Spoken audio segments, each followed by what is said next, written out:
Bonjour, je m'appelle Thibaut Tubiana et je suis postdoctorant au sein de l'Institut de biologie intégrative de la cellule.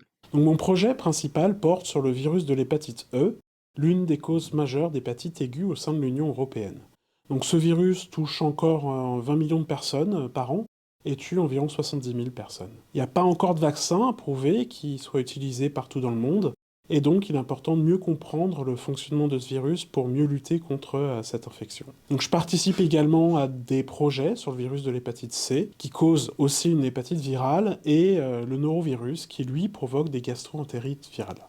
Donc nos travaux ont un peu bouleversé la vision de l'organisation de la plus grosse protéine du virus d'hépatite E, et une vision qui est utilisée depuis plus de 30 ans. Grâce à nos modèles de modélisation moléculaire, avec le soutien d'autres équipes, nous avons mis en évidence que l'organisation de cette protéine, donc utilisée depuis une trentaine d'années, n'était pas si valide.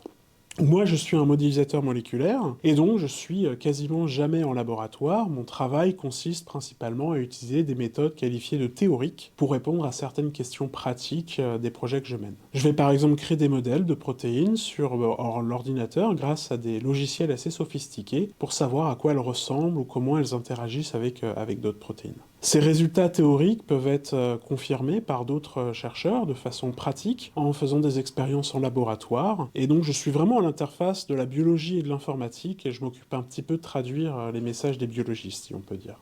Donc dans le cadre de l'hépatite E, je collabore avec différentes équipes et mes travaux permettent de décider plus facilement quels paramètres nous allons utiliser dans nos expériences. Par exemple, en discutant avec des biologistes, ils m'indiquent qu'une protéine virale interagit avec une protéine humaine, mais sans savoir comment. Donc une protéine ressemble un peu à un collier de perles. Les perles qui la composent sont appelées acides aminés. Pour comprendre comment la protéine virale interagit avec la protéine humaine, les chercheurs devraient tester chaque acide aminé. Donc cela prendrait bien trop de temps et d'argent, et mes modèles permettent alors de cibler plus facilement les régions des protéines susceptibles d'interagir entre elles. Donc je guide ainsi les expériences en laboratoire. Grâce à cela, nous arrivons petit à petit à comprendre comment les virus sont organisés, comment ils entrent dans les cellules et comment ils peuvent aussi s'attaquer aux cellules en déformant les membranes, par exemple, etc. Donc mon travail ne consiste pas seulement à faire des modèles. L'analyse de ces données est une part importante de mon temps grâce aux ressources de calcul à notre disposition. Ces derniers temps, on peut générer énormément de données.